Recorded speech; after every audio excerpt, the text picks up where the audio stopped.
holy books given to God, to the prophets and the messengers of the children of Israel. In chapter 3, verse 3, God says, "It is he, God, who has sent down the book, the Quran, to you, the prophet Muhammad, with truth."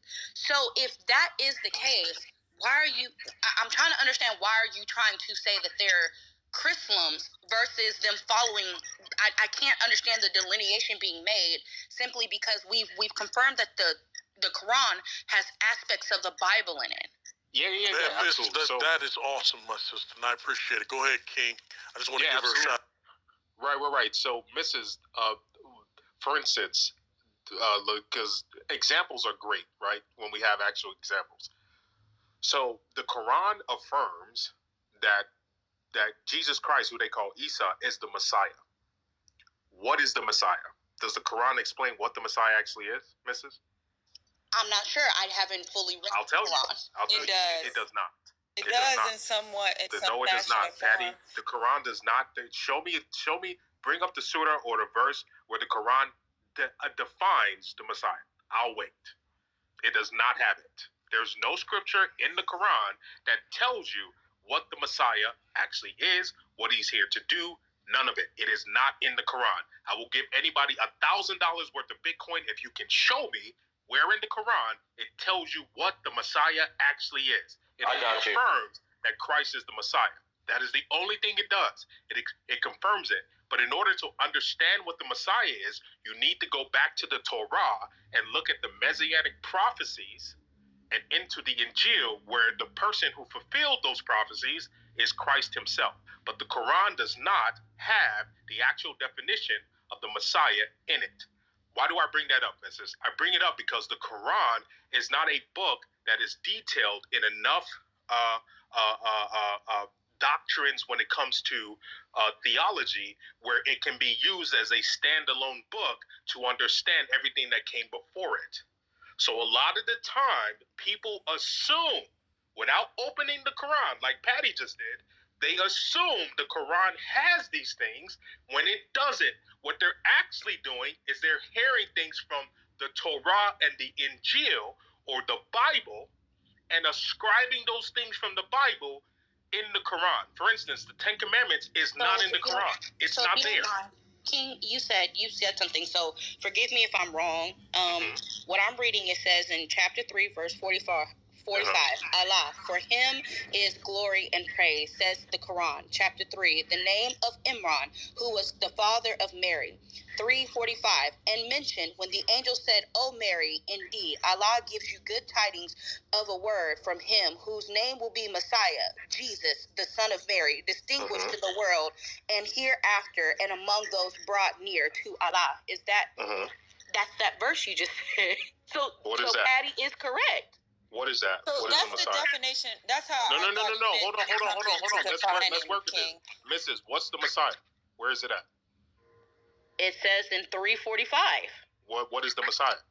It says Messiah, Jesus, the son of Mary. Okay, so what is the Messiah? You're not answering the question. What is a Messiah? He's the chosen. So are you asking for the messenger of God? She's actually working for that Bitcoin, but she ain't gonna get it, King. Not who is the Messiah. What is the Messiah? Exactly. Okay. What is the Messiah? Hold on, y'all, because y'all throw me off. Let me get this straight so that way I can understand, so we're on one page. You're asking for me to look up in the Quran where it defines what the Messiah is. Yes, correct? What the Messiah is here to do, what is the purpose, all of that. It's not there. Okay, give me a second. It's not there. Well, he said it just affirms that Christ is the Messiah. It rightly affirms two things. Christ is the Word, which I'm glad you just said that. Christ is the Word, not a word, the Word of Allah. And Christ is the Messiah sent to Mary. But what is the Messiah?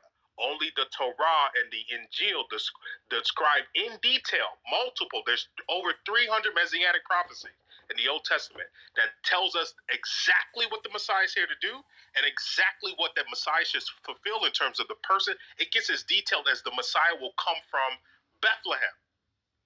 That's how detailed it gets. So in the Old Testament, hundreds of years before Christ comes, it tells us exactly where he'll be from.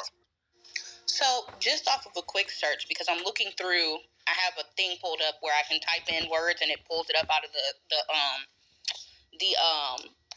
Quran and stuff.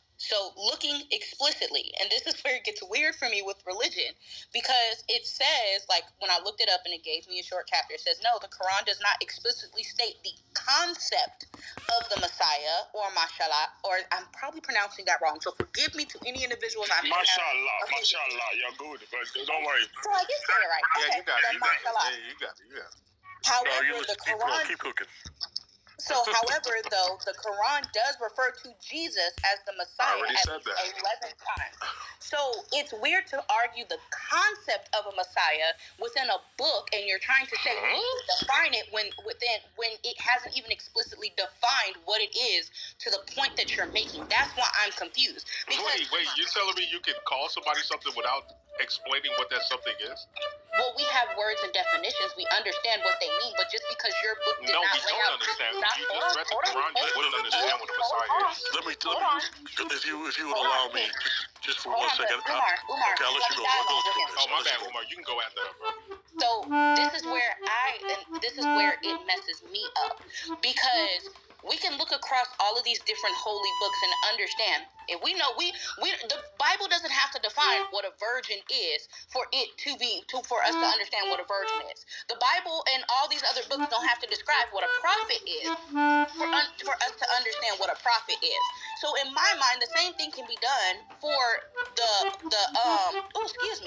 Messiah.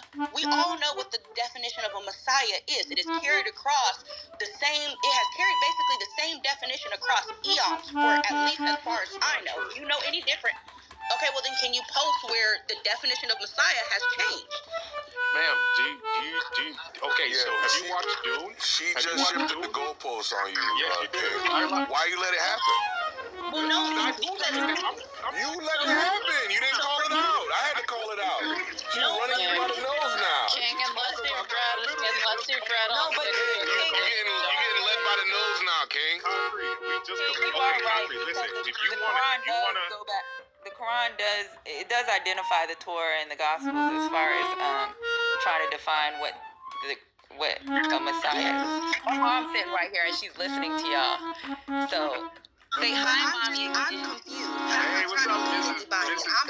The gatekeeper blackness. Wait, Concrete, let her know, Concrete, because I know you want to jump in, Concrete. Just let her know where she. No. I didn't want to. I'm just watching. No, Concrete, let her know where she fucked up, bro. Go ahead. No, look. No. Hold on. Mr. Omar, you are a fantastic debater, man. You're a fantastic debater. And No, what I I'm love not about this debating conversation... anybody. I'm just asking questions because I'm confused. I'm sorry, I apologize. This is not a debate. It's an excellent conversation, and I appreciate the support you're bringing. I myself am not in front of a Quran or a computer, and I couldn't have done as better a job than you by citing ayats of the Quran, and I appreciate that. I think what you've highlighted is what I've been dealing with for the last, couple of hours in this room, is as we're speaking, we often have to speak in terms of a Judeo-Christian background. And so, luckily, my mother was a convert, right? So, and I have brothers and sisters, converting every day around us at our mosque. So we understand how to talk to the Judeo-Christian mind. But unfortunately, no one knows how to come from the Islamic standpoint and go directly into communicating with people who come from a Christian background. And I think you've done a fantastic job with that. If he's not going to give you the 1,000, I'll give you 500 as soon as the bull run hits. Hit me up, add me in the back channel, we can talk. Okay, so I know I may be confused. That's why I asked. Because No. You shifted the goalposts. You shifted the goalposts. You playing coy, but what happened is you realized King was correct.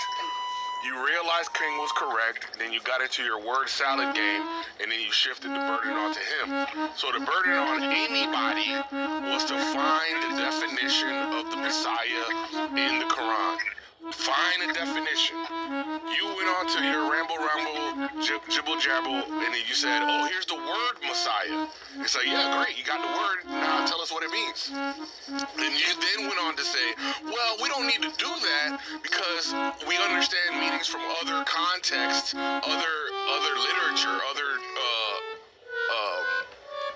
areas, so we could just apply it over here. And then you said, why can't we do that, right? So, help me understand. And that's your goalpost shifting after you realized that you had a problem. Okay, let me rephrase this then, because I don't